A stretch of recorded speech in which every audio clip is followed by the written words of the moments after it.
Hello po mga anang, mga anong. Narito po ako sa Magtama City. Babalita ko po sa inyo na nagsisimula na po yung infrastructure na pinapagawa ng Barangay Council. Ito po ang kauna-unahang basketball court na gawa dito sa Magtama City. Ito po yung road opening na binablog ko sa inyo mula nung September. May isang taon na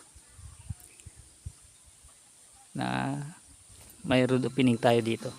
Lipat nga pala ako na dito ay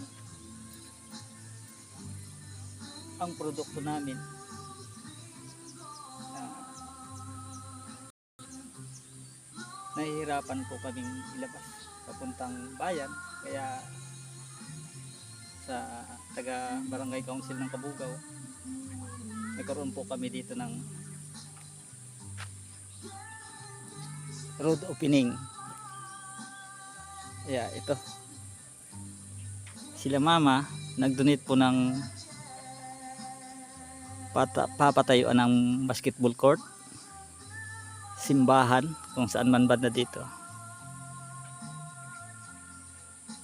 daycare center na para po sa mga kabataang nag-aaral sa malayo po ang paralan na hindi kaya na ng mga batang maglakad pag maulan.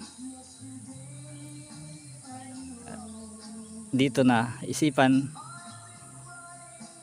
ni mama na mag-donate po siya ng papatayuan ng barangay daycare center o ano man panawag dito, saka yung health center. Kailangan po natin dito na para sa mga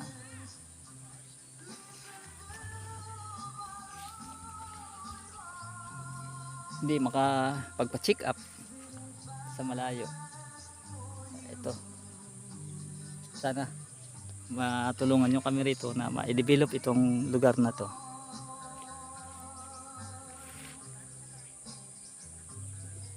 Yun,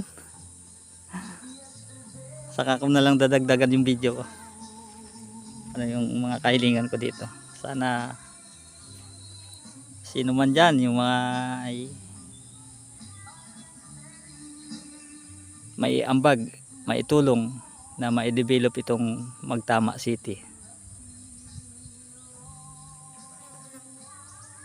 para po ang produkto namin hindi na mahirapang ibaba sa bayan. Sige po, sa susunod naman po. Ako nga pala si Anong G, nagsasabing God bless us all. Bye bye.